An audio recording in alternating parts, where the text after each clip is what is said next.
pemirsa, saya Medina kembali menjumpai Anda tentunya lewat translator program infotainment yang paling hangat, orisinil dan terpercaya, Hotshot. Bukan Hotshot jika tanpa berita terhangat. Untuk itu jangan kemana-mana pemirsa, tetap saksikan Hotshot selama 1 jam ke depan, sebab Hotshot selalu menguak sisi lain di balik berita dan fenomena. Bismillahirrahmanirrahim. Alhamdulillahirabbil alamin. Arrahmanirrahim. Maliki yaumiddin. Iyyaka na'budu wa iyyaka nasta'in. Ihdinas siratal mustaqim.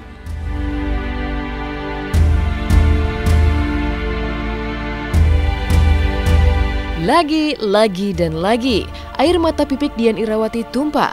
Hari Jumat kemarin, tepat 2 hari jelang 2 tahun peringatan kematian almarhum Ustadz Jeffrey Al-Bukhari alias UJ, Pipik mendadak terlihat mengunjungi makam almarhum UJ di TPU Karet Bifak. Dan mengejutkan, meskipun makam UJ tak lagi seramai dulu dipenuhi oleh pelayat yang datang membludak, tapi tetap saja tangis Pipik luluh deras mengucur setiap kali mengunjungi makam suaminya tersebut. Ya, di tengah alunan syahdu bacaan ayat-ayat suci Al-Quran, Pipik yang datang tanpa ditemani oleh keempat anaknya seakan tak pernah usai menangisi kepergian almarhum UJ seperti ini.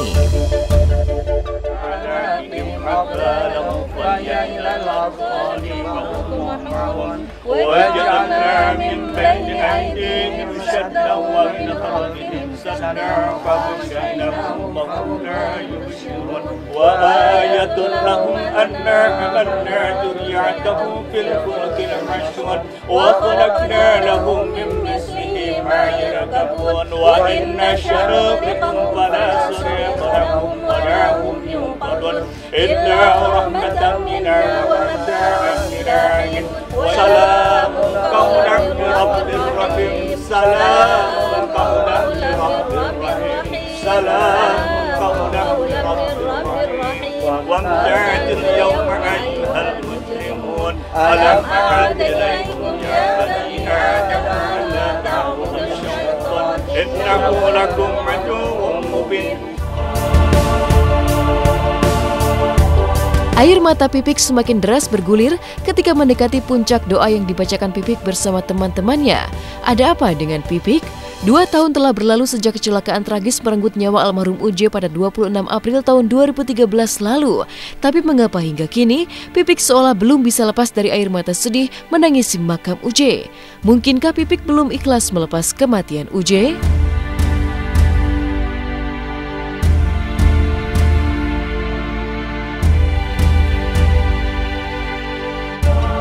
La ilaha illallah, la ilaha illallah, la ilaha illallah, la ilaha illallah, la ilaha illallah, la ilaha illallah, la ilaha illallah.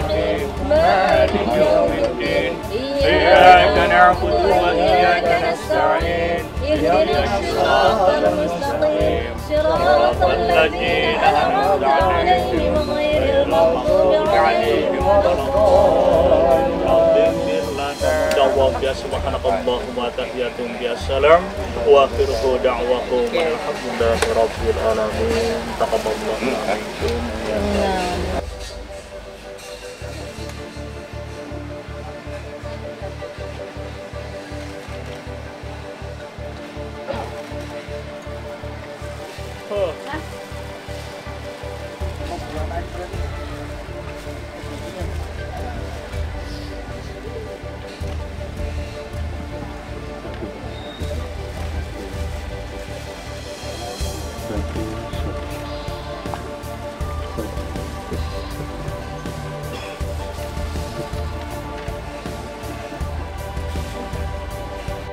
Dua tahun ya, udah 2 tahun.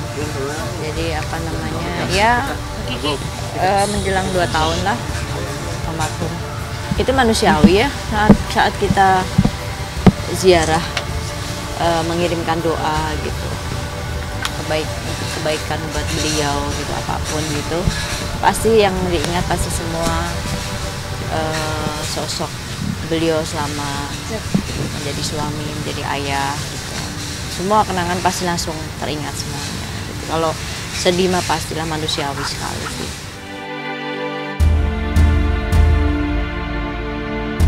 Uniknya tidak hanya air mata yang kembali tumpah, momen 2 tahun kematian almarhum Uje pun diperingati Pipik dengan cara mengejutkan. Ya, alih-alih menggelar acara peringatan tepat pada tanggal 26 April hari kematian Uje, Pipik justru menggelar 2 tahun acara peringatan kematian Uje pada hari Sabtu, tanggal 25 April ini dengan hanya mengundang 500 anak yatim. Berbeda 180 derajat dengan peringatan kematian Uje yang akan digelar secara terpisah oleh keluarga almarhum di rumah Umi Tatu, sang ibunda yang konon akan dipenuhi sederet ustadz terkenal lengkap dengan jamaah yang datang dari berbagai daerah. Ya, saya bikin nanti hari Sabtu habis asar saya bikin bersama 500 anak-anak yatim. Karena beliau kan cinta sama anak-anak yatim, jadi saya cuma bikin sederhana saja. Saya undang 500 anak-anak yatim untuk lebih kepada doa-doa dan zikir buat beliau, dikhususkan untuk beliau.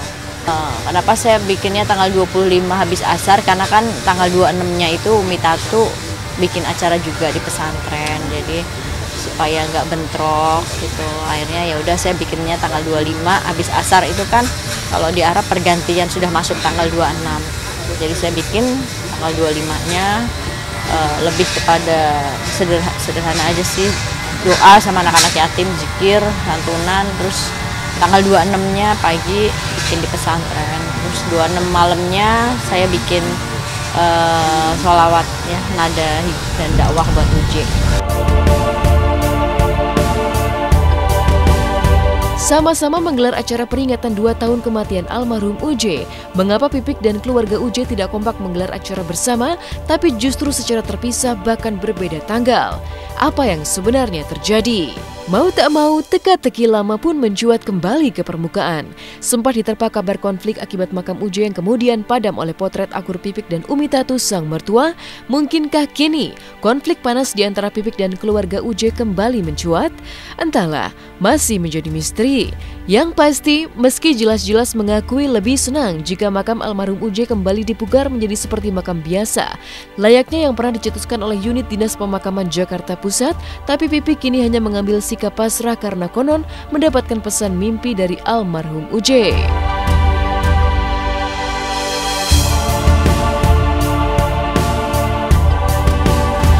Saya pernah dimimpikan gitu ya, beliau cuma bilang kirimin doa terus saja buat saya. Jadi ya udah saya ajarkan ke anak-anak setiap hari kirim doa ayahnya. Saya menyerahkan saja, kapan mau dibongkar, jadikan seperti semula ya alhamdulillah, dengan senang, sangat senang hati ya. Terus mau seperti ini ya mangga gitu. Yang terpenting saat ini khususnya pasti buat beliau hanya butuh doa saja gitu. Tapi seandainya memang ini Rasul kan juga mengatakan kalau ada makam yang tinggi maka dihancurkan gitu ya. Jadi ya kalau memang ini akhirnya nanti disamaratakan ya, saya pribadi beserta anak-anak mungkin dengan beliau pun juga akan sangat senang sekali.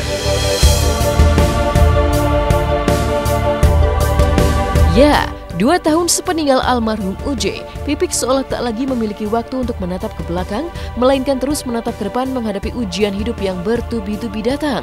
Bagaimana tidak, pasca diguncang kematian almarhum Uje yang kemudian disusul sang ayah, dan kemudian cobaan naas kebakaran rumah, Pipik yang kini harus menjadi single parent pun harus jatuh bangun mencari nafkah untuk keempat anaknya dan biaya renovasi rumah. Pasalnya niat Pipik untuk menjual rumah tak juga menuai titik terang.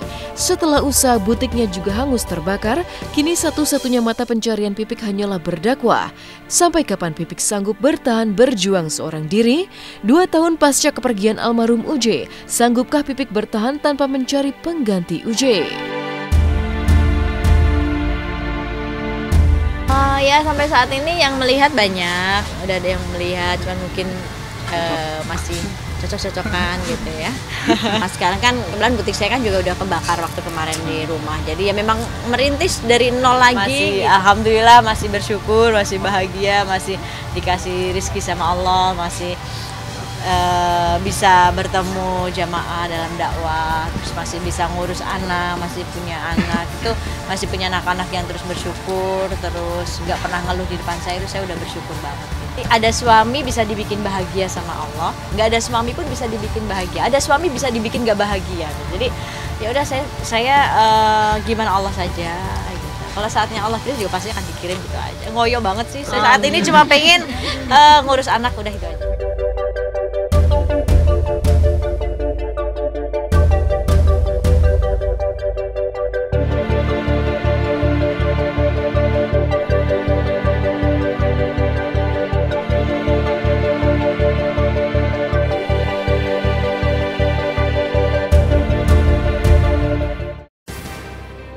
Sukses sinetron Rain rupanya menyelipkan kisah persahabatan unik ketiga pemainnya, Cassandra Sheryl Lee, Salsabila Adriani, dan Stephanie Zamora.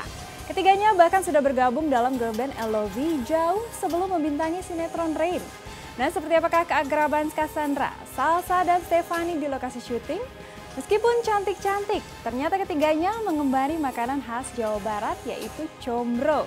Simak berita lengkapnya hanya di Hot Shot sesaat lagi.